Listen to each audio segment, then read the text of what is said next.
guys, and welcome back to another video. And in today's video, as you've probably seen by the title, is my 50 subscriber special.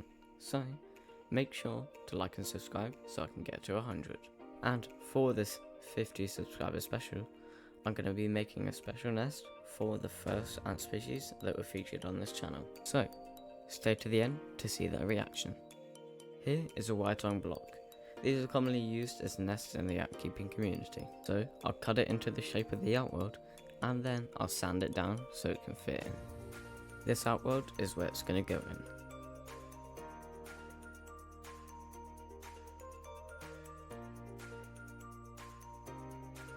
So now with the sides sanded down, it's time to carve out the nest.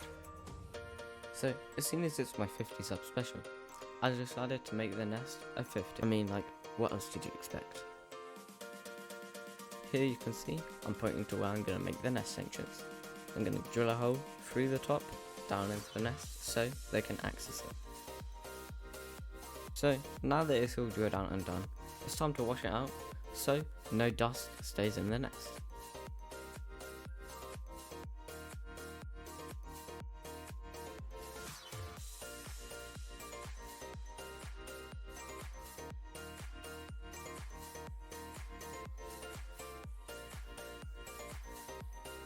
And yes, I did make sure that every little bit was all washed out. Well, now it's time to paint the nest, and I decided to paint the front face of it the same colour as my channel icon. And yes, don't worry, this is pet safe paint, so they won't die to it.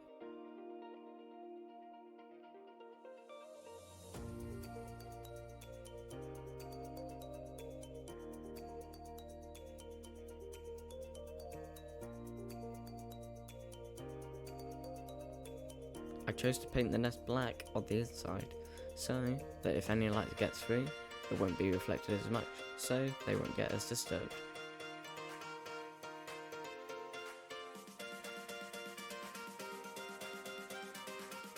Well, now I've finished painting the nest, so it's time to put it into the outworld. So now it's in, but there are still some gaps, so I'm going to fill it up with plaster.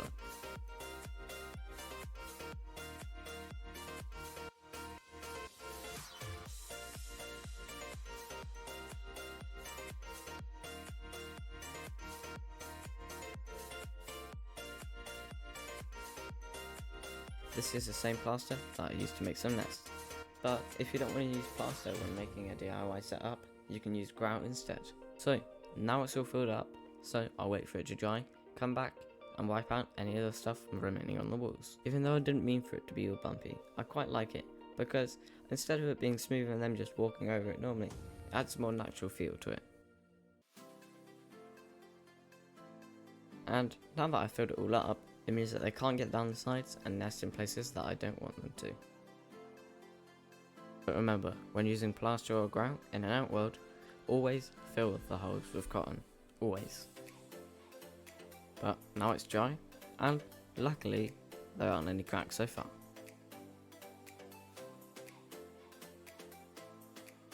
I drilled this small hole into the side of the nest so that I can humidify it when they're in there. I also drilled a small hole into the side of the outworld, so when they outgrow this nest, I can just add another one onto it. Here, I've used a pin to poke some small holes into the roof of the outworld, so it doesn't get too humid.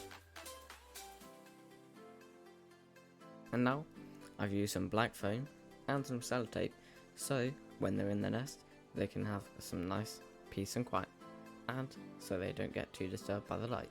I've also added their water feeder from their old outworld. Now, this is a time lapse of me moving them in.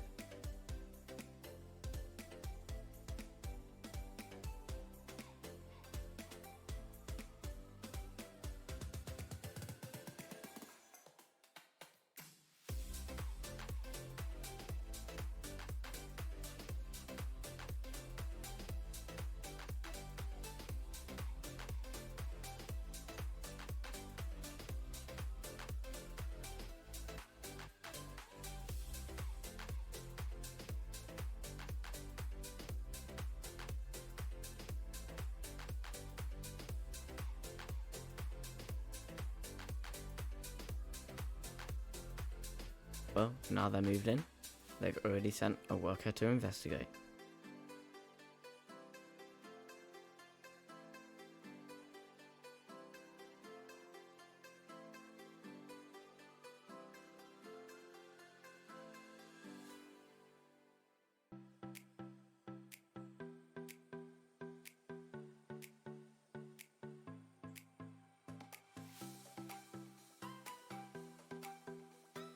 And yes, they have now moved in, but unfortunately I can't show you a video because there's too much humidity in the nest.